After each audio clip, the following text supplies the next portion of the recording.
Hello class, good morning friends. Electrical second sem का electronics question means analog electronics को आज हम continue करेंगे। हमारा ये ऑब्जेक्टिव सेशन चल रहा है फ्रेंड्स। इससे पहले हम 2 सेशन ऑब्जेक्टिव ले चुके हैं, यहाँ तीसरा है लेक्चर ऑब्जेक्टिव पर जो बेस्ड है। इससे पहले फ्रेंड्स हमने आपको basically conduction band, valence band, holes, electrons, ऊर्जा गैप, एनर्जी गैप जिसको बोलते हैं, ऊर्जा अंतराल इत्यादि चीज़ों के बारे में हमने अच्छे से डिस्कस किया। साथ ही साथ हमने types of semiconductor that is intrinsic semiconductor और एक्सट्रिंसिक सेमीकंडक्टर को डिस्कस किया फ्रेंड्स। वहाँ पर हमने आपको बताया कि शुद्ध अर्धचालक पदार्थ को इंट्रिंसिक सेमीकंडक्टर कहते हैं और इंट्रिंसिक सेमीकंडक्टर की चालकता को बढ़ाने के लिए हम अशुद्ध परमाणु के रूप में थर्ड ग्रुप और फिफ्थ ग्रुप को ऐड करते हैं और ऐड करने की क्रिया डोपिंग कहलाती थी। डोपिंग करने के पश्चात फ्रेंड्स जो हमारे सेमीकंडक्टर प्राप्त होता है हमें वो कहलाता है एक्सट्रिंसिक सेमीकंडक्टर। एक्सट्रिंसिक सेमीकंडक्टर के 2 भाग होते हैं, एन टाइप और पी टाइप। जहाँ पर फ्रेंड्स आपका जो एन टाइप था उसमें पंचम समूह के परमाणु अशुद्धि के रूप में उसको ऐड करते हैं और पी टाइप में फ्रेंड्स तृतीय समूह के परमाणु को अशुद्धि के रूप में ऐड करते हैं। साथ ही साथ फ्रेंड्स हमने आपको ऑब्जेक्टिव के रूप में ये भी बताया था कि फ्रेंड्स जो आपकी थर्ड ग्रुप की जो अशुद्धि परमाणु होगा वो फ्रेंड्स एक्सेप्टर आयन कहलाएगा, अर्थात वो ग्राही टाइप का कहलाएगी अशुद्धि। और जो आपका फिफ्थ ग्रुप है फ्रेंड्स वो दाता अशुद्धि कहलाएगी, डोनर आयन कहलाएगा फ्रेंड्स। यहाँ से फ्रेंड्स हमने आपको बताया था मैक्सिमम क्वेश्चन आपके ऑब्जेक्टिव टाइप के बन सकते हैं। ठीक है फ्रेंड्स, आज हम फ्रेंड्स बेसिकली क्योंकि हम पी टाइप और एन टाइप हम डिस्कस कर चुके हैं फ्रेंड्स, तो हम आज यहीं से डिस्कस स्टार्ट करते हैं। तो फ्रेंड्स क्या होगा हमारा पहला पी टाइप सेमीकंडक्टर,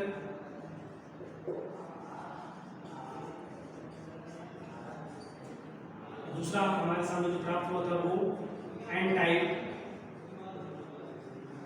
सेमीकंडक्टर।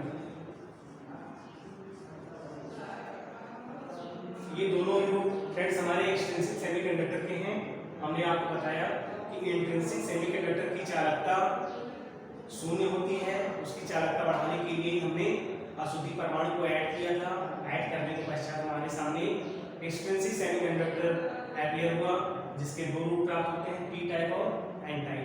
अब देखिए फ्रेंड्स ये पी टाइप और एन टाइप की क्या खासियत होती है उसके बारे में हम डिस्कस करेंगे फ्रेंड्स। यहीं से हमारा फ्रेंड्स एनालॉग इलेक्ट्रॉनिक्स स्टार्ट होता है बेसिकली। तो पी टाइप सेमीकंडक्टर फ्रेंड्स जो होंगे आपके जिसको बोलेंगे majority charge carrier, majority charge carrier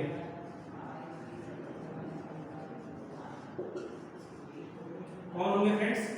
holes होंगे। हमारे पी टाइप सेमीकंडक्टर में मेजॉरिटी चार्ज कैरियर कौन से होंगे फ्रेंड्स? होल्स होंगे। और माइनॉरिटी कौन होगा फ्रेंड्स? माइनॉरिटी कैरियर में हो जाएगा फ्रेंड्स आपका इलेक्ट्रॉन।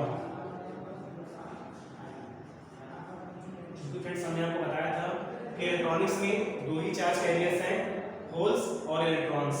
जाहिर सी बात है फ्रेंड्स अगर पी टाइप में आपका मेजॉरिटी चार्ज कैरियर होल्स हो गया तो माइनॉरिटी चार्ज कैरियर इलेक्ट्रॉन होगा। मेजॉरिटी को क्या बोलते हैं फ्रेंड्स? बहुसंख्यक आवेश वाहक।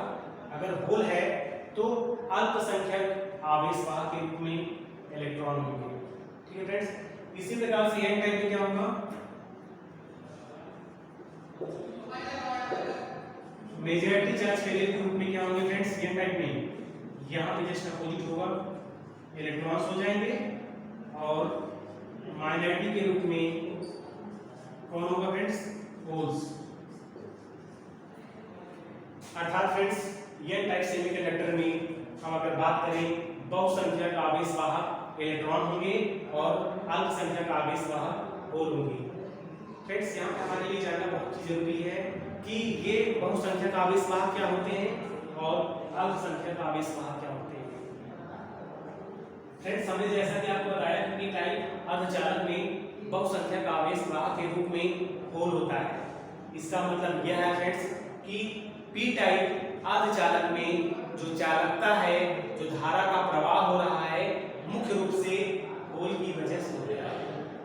अर्थात पी टाइप अर्धचालक में जो करंट फ्लो कर रही है वो बेसिकली किसकी वजह से हो रही है? होल्स की वजह से हो रही है। जो मुख्य धारा है मुख्य तौर पर होल्स के कारण प्रवाहित हो रही है और बहुत ही नेग्लिजिबल अमाउंट की धारा, ना के अलावा जो धारा है वो इलेक्ट्रॉन के कारण हो रही है। अर्थात अर्धचालक में दोनों चार्ज कैरियर की वजह से करंट फ्लो तो करती है, लेकिन फ्रेंड्स हमारी पी टाइप अर्धचालक में जो धारा का मैक्सिमम पोर्शन है वो होल्स की वजह से प्रभावित हो रहा है और कुछ अमाउंट की धारा हमारी इलेक्ट्रॉन की वजह से प्रभावित हो रही है। इसीलिए हम कहते हैं कि पी टाइप अर्धचालक में मेजॉरिटी चार्ज कैरियर के रूप में होल होता है और माइनॉरिटी चार्ज कैरियर के रूप में इलेक्ट्रॉन होता है। ठीक है फ्रेंड्स, इसी प्रकार से फ्रेंड्स एन टाइप अर्धचालक की अगर बात करें तो एन टाइप अर्धचालक में जो धारा का प्रवाह होता है फ्रेंड्स मुख्य तौर से उसके लिए इलेक्ट्रॉन जिम्मेदार होता है। Electrons are responsible for the flow of the current in N type semiconductors at very low amount of current that is flow by the holes. अर्थात फ्रेंड्स यहाँ पे बहुसंख्यक आवेश वाहक इलेक्ट्रॉन है, अर्थात जो हमारे सेमीकंडक्टर में एन टाइप सेमीकंडक्टर में जो धारा का प्रवाह हो रहा है मुख्य तौर से इलेक्ट्रॉन की वजह से हो रहा है। ठीक है फ्रेंड्स, इसलिए इसको क्या बोलते हैं? बहुसंख्यक आवेश वाहक। ठीक है फ्रेंड्स, यहाँ तक क्लियर हो गया। अब देखिए फ्रेंड्स हम आ जाते हैं पीएन जंक्शन पर। क्योंकि एन टाइप और पी टाइप दोनों को जब मिला देते हैं फ्रेंड्स एक जंक्शन फॉर्म होता है जिसको बोलते हैं हम पीएन जंक्शन। इन सब चीजों पर पहले एक बार डिस्कस कर चुका हूं फ्रेंड्स, लेकिन ऑब्जेक्टिव पॉइंट ऑफ व्यू से मैं आपको पीएन जंक्शन डायोड ध्यान देखिए फ्रेंड्स, ये डायोड किस प्रकार से निर्मित होता है। चूंकि हम पी टाइप और एन टाइप के बारे में अच्छे से डिटेल से पढ़ चुके हैं फ्रेंड्स। ठीक है, देखिए हमारा पी क्षेत्र है और ये एन क्षेत्र है। ठीक है फ्रेंड्स, और इसी के बगल देखिए फ्रेंड्स डिप्लीशन लेयर फॉर्म होगी। क्यों? देखिए ये पी क्षेत्र है और ये क्षेत्र है। पी क्षेत्र में क्या होंगे फ्रेंड्स? आपके होल्स होंगे बहुसंख्यक आवेश वाहक के रूप में। ठीक है फ्रेंड्स, और साथ ही साथ क्या होंगे? एक्सेप्टर आयन होंगे। देखिए फ्रेंड्स ये आपका होल,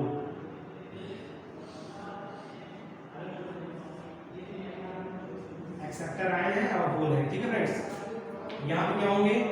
यहाँ पे इलेक्ट्रॉन्स होंगे, साथ ही साथ आपके डोनर आयन होंगे। इलेक्ट्रॉन को ऐसे दिखाते हैं फ्रेंड्स हम।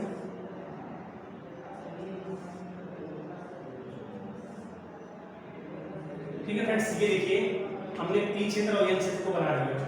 अर्थात जब एक पी टाइप अर्धचालक को एन टाइप अर्धचालक के साथ सैंडविच किया जाता है तो फ्रेंड्स हमारे सामने एक पीएन जंक्शन का निर्माण होता है जिसे हम पीएन जंक्शन डायोड कहते हैं। इसका सिंबल क्या होता है फ्रेंड्स? इसका सिंबल हम इस प्रकार से लिखते हैं। ये हमारा पीएन जंक्शन का सिंबल है। ये आपका एनोड है फ्रेंड्स, ये आपका कैथोड है। ठीक है फ्रेंड्स, ये हमारा एनोड है और ये हमारा कैथोड है। अब देखिए फ्रेंड्स, जब पी टाइप और एन टाइप अर्धचालक को हम जोड़ देते हैं तो हम जानते हैं अनइक्वल कंसंट्रेशन की वजह से पी क्षेत्र के होल एन क्षेत्र की ओर तथा एन क्षेत्र के इलेक्ट्रॉन पी क्षेत्र की ओर डिफ्यूज करना स्टार्ट कर देते हैं।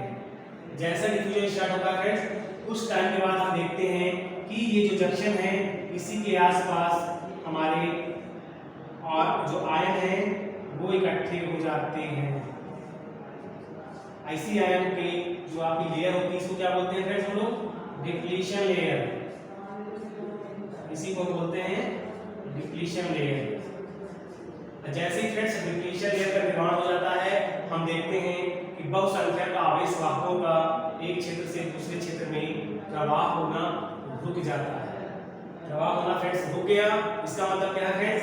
अब हमारे सेमीकंडक्टर में धारा का प्रवाह नहीं होगा। तो फ्रेंड्स क्योंकि हमारा मेन उद्देश्य क्या है कि अर्धचालक में धारा का प्रवाह होना चाहिए, तो फ्रेंड्स अब हम क्या कर सकते हैं? अब हमें फ्रेंड्स इस पीएन जंक्शन की बाइसिंग करनी पड़ेगी। बाइसिंग करने का तात्पर्य क्या है फ्रेंड्स? बाइसिंग हमारी दो प्रकार की हो सकती है, फॉरवर्ड बाइसिंग और रिवर्स बाइसिंग। तो अगर फ्रेंड्स आपसे पूछे कि थायराइड बायसेप से आपका क्या तात्पर्य है, तो फ्रेंड्स थायराइड बायसेप के अंतर्गत हम क्या करते हैं, हम बैटरी के धनात्मक सिरे को पी क्षेत्र से जोड़ देते हैं। ये देखिए फ्रेंड्स, ये हमारी बैटरी लग गई। बैटरी के धनात्मक सिरे को जब पी क्षेत्र से ऐड कर देते हैं तथा इसके ऋणात्मक सिरे को एन से जोड़ देते हैं फ्रेंड्स, इस प्रकार से हमारा जो डायोड होगा वो थायराइड बायस मोड में होगा। अब थायराइड बायस मोड की फ्रेंड्स सबसे अच्छी खासियत ये है कि इस कंडीशन में हमारी जो डिप्लीशन लेयर की चौड़ाई बहुत घट जाती है, अर्थात इसकी जो विड्थ है मींस इसकी चौड़ाई जो है काफी कम हो जाती है, या हम यूं कहें कि हमारी जो डिप्लीशन लेयर है डिसअपीयर हो जाती है, गायब हो जाती है, और पुनः हमारे पी क्षेत्र के बहुसंख्यक आवेश वाहक अर्थात होल एन क्षेत्र में तथा एन क्षेत्र के बहुसंख्यक आवेश वाहक अर्थात इलेक्ट्रॉन पी क्षेत्र की ओर डिफ्यूज करना स्टार्ट कर देते हैं, जिसके कारण फ्रेंड्स हमारे पीएन जंक्शन डायोड में एक फॉरवर्ड करंट फ्लो होती है जिसे डायोड करंट कहते हैं। ठीक है फ्रेंड्स, इसी प्रकार फ्रेंड्स हम ये भी कह सकते हैं अगर हमें रिवर्स बायस करना हो तो क्या होगा फ्रेंड्स, अगर इसी को हमें रिवर्स बायस करना हो तो हम एक काम करते हैं फ्रेंड्स, हम बैटरी के धनात्मक सिरे को एन क्षेत्र से जोड़ देते हैं और बैटरी के ऋणात्मक सिरे को पी क्षेत्र से जोड़ दें तो क्या कहलाएगा, ये कहलाएगा रिवर्स बायस।